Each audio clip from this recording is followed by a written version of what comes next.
Հայաստանի Հանրապետության մեծարգո վարչապետ, ազգային ժողովի մեծարգո նախագահ, հարգելի պատգամավորներ, հարգելի ներկաներ,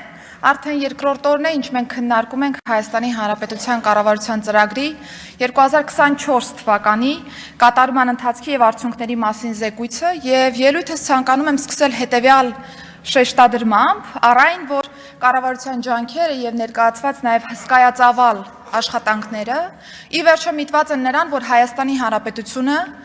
քաղաքացու համար լինի առավել ապահով, լինի առավել հարմարավետ, լինի առավել արժանապատիվ, թե ապրելու, թե ճամփորդելու, թե ստեղծագործելու եւ թե նաեւ աշխատելու համար։ Եվ մեր ջանքերը միտված են հենց այսպիսի պետություն ձևավորելուն եւ զարգացնելուն։ Սա է մեր միասնական նպատակադրումը եւ նաեւ աշխատանքների վեկտորը, որն այս պահի դրությամբ ունենք։ Ներկայացնելով կառավարության ծրագրի կատարման ընթացքը ներքին գործերի նախարարության մանդատին առնչվող փոփոխությունների մասով, նախ պիտի նշեմ, որ տարվա կտրվածքով մենք շարունակել եւ ավարտին ենք հասցրել ժողովրդավարական նոր ինստիտուտի գործադիր իշխանության մարմնի նոր մասի ներքին գործերի նախարարության ձևավորման աշխատանքները։ Ընդ որում քաղաքացիական վերահսկողության եւ նաեւ քաղաքական պատասխանատվության ներքո է ձևավորվել այս կարևորագույն ինստիտուտը եւ պատահական չէ, որ փորձագիտական գնահատականները սա համարում են այս ոլորտում Հայաստանի Հանրապետության կառավարության ամենամեծ նվաճումը։ Պատահական չէ նաեւ հարգելի գործընկերներ, որ հայաստանյան օրինակը նաեւ ոստիկանության ոլորտի բարեփոխումների շրջանակներում մեր միջազգային գործընկերները ներկայացնում են արդեն իսկ որպես օրինակելի փորձ։ Կարևոր եմ համարում այն, որ թե նախարարության ստեղծման նախադրյալները եւ թե նաեւ ձևավորման ամբողջ ընթացքը կազմակերպվել է այնպես, որ այս կառույցը լինի հայաստանյան անվտանգային լանդշաֆտում ոչ թե պարզապես նոր խաղացող, այլ իրապես կոնցեպտուալ առումով նոր կառույց, որը ունի անհրաժեշտ եւ բավարար լիազորությունները եւ նաեւ մանդատը ապահովելու համար ել ավելի բարձր որակի հանրային ծառայությունների մատուցում մեր հանրությանը եւ հետեւապես նաեւ ոստիկանության նկատմամբ իրականացնելու քաղաքացիական վերահսկողություն։ Ինստիտուցիոնալ առումով անդրադառնալով առաջին բաղադրիչին նախարարության մանդատի շրջանակներում կցանկանայի անդրադառնալ հանրային անվտանգությանը։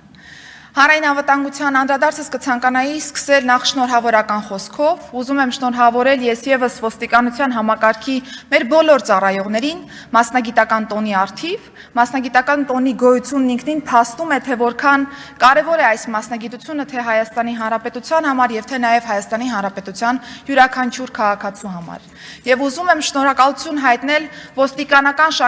շարքերում կանգնած յուրաքանչյուր ծառայողի իր ամենօրյա սրտացավ եւ անձնվեր ծառայության համար։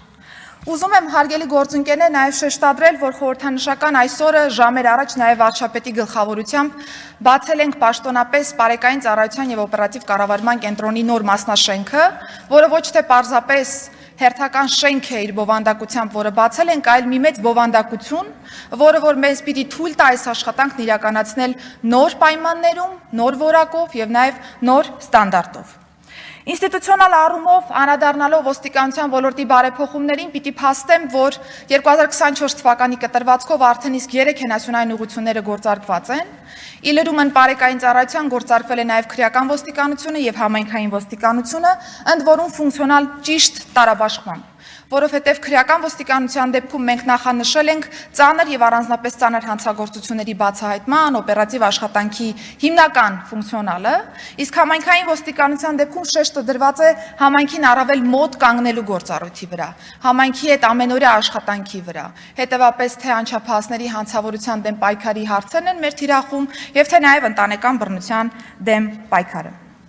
Հարգելի գործընկերներ, անդրադառնալով Պարեկային ծառայության աշխատանքին, ես պիտի փաստեմ, որ այն այլևս Հայաստանի Հանրապետությունում արտաքին ծառայության նոր եւ ժամանակակից մոդել է իրենից ներկայացնում եւ գոյության արդեն իսկ մի քանի տարիների ընթացքում ապացուցել է իր արդյունավետությունը եւ ունենք բավական տպավորիչ արդյունքներ, պիտի փաստեմ, որ թե միջազգային հարցումները, թե վիճակագրական ցուցիչների արդյունքները թույլ են տալիս մեզ նշելու, որ Հայաստանի Հանրապետությունում համեմատած նախորդ նույնիսկ տասնամյակների այսպիսի համայնքամետ ծառայություն երբեք չի գործել Հայաստանի Հանրապետությունում։ Եվ մեր առջև դրված նպատակադրումները, որոնք եղել են այս ծառայության գործարկման հիմքում, ամբողջովին կարելի է իրացված համարել։ Ընդ որում ես ցանկանում եմ նշել, որ 2021 թվականից մինչև 2024 թվականների ընթացքում Երևանում կաշառքի փորձ կատարելու 67 դեպք է գրանցվել, որոնք արձանագրվել են հենց պարեկների կողմից։ Իսկ մարզերում 29 դեպք։ Բնականաբար այս բոլոր դեպքերում պարեկային ծառայողները բերման են ենթարկել այն իրավախախտին, որը համարձակություն է ունեցել պարեկային ծառայողին առաջարկելու կաշառք։ Այս 3 հենասյունային ուղղություններով ընթացիկ տարում մենք կշարունակենք կատարելագործել մեր կարողություններն ու գիտելիքները եւ բնականաբար կապահովենք հետագա զարգացում։ Վերջին 4-րդ հենասյունային ուղղությունը ոստիկանության գվարդիան է։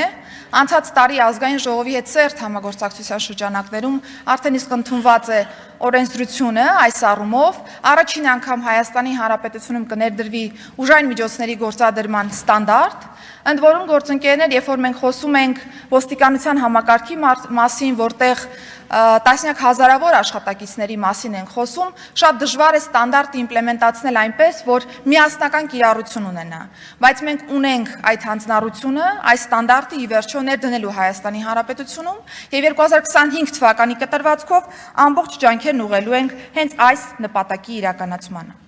Բնականաբար պետք է արձանագրեմ, որ մեր առջև դրված հավակնոտ նպատակների իրականացման տեսանկյունից կարևոր է, թե ինչպիսի մարդկային կապիտալով, մարդկային ներուժով ենք այս ամենը իրականացնում։ Եվ այս տեսանկյունից մենք կենտրոնացել ենք ներքին գործերի նախարարության կադրային ռեսուրսի զարգացման գործընթացի վրա։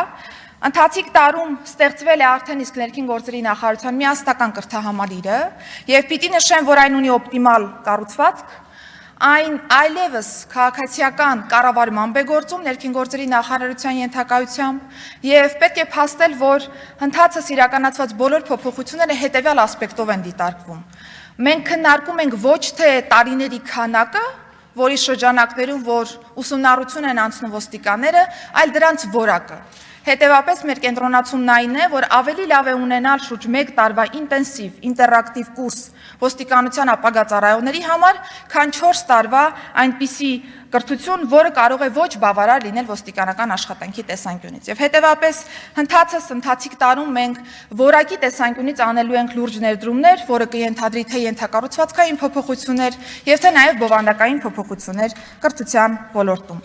Կարևոր է նաև թե մենք ինչպես ենք հավաքագրում մեր կադրերին, որովհետև երբ որ մենք խոսում ենք կրթության մասին, կարևոր է կրթությունից մի քայլ հետ գնալ, այսինքն հասկանալ, թե ովքեր են այն անձինք, որոնք պիտի մասը կազմում են այս կրթությանը։ Եվ հետևաբար այս տարվա կտրվածքով արդեն իսկ հավաքագրման process-ը եւս լինելու է մեր թիրախում որպես առաջնային խնդիր։ Հմուտ կադրերին ծառայություն բերելը միայն բավարար չէ, սիրելի գործընկերներ, որովհետև կարևոր է նաև նրանց պահել համակարգում, կարևոր է նրանց համար արժանապատիվ կենսապայմաններ նաև ապահովել։ Եվ արժանապատիվ վարձատրության ապահովման համատեքստում 2024 թվականին շարունակվել է ոստիկանության ծառայողների ատեստացիան։ 24 թվականի կտրվածքով ատեստավորման համար դիմել են ոստիկանության 4063 ծառայողներ, որոնցից 1031-ը հաղթահարել են ատեստավորումը։ Այսօր համակարգում, օրինակ, քրեական ոստիկանը, եթե նախկինում ստանում էր շուրջ 285,000 դրամ դրամական բավարարում, այսօր այլևս այդ թիվը կրկնապատկվել է։ Բնականաբար շատ են հնչում այնպիսի մտահոգություններ, որ այ օրինակ ոստիկանությունն է այն համակարգը, որտեղ որ պիտի աշխատավարձային նմանատիպ քաղաքականություն լիներ եւ փոփոխվեին աշխատավարձերը, հարգելի գործընկերներ, վստահաբար այո, որովհետեւ Հայաստանի Հանրապետության քաղաքացու անվտանգությունն ապահովող իրավապահ կառույցի ներկայացուցիչը պիտի ունենա արժանապատիվ վարձատրություն։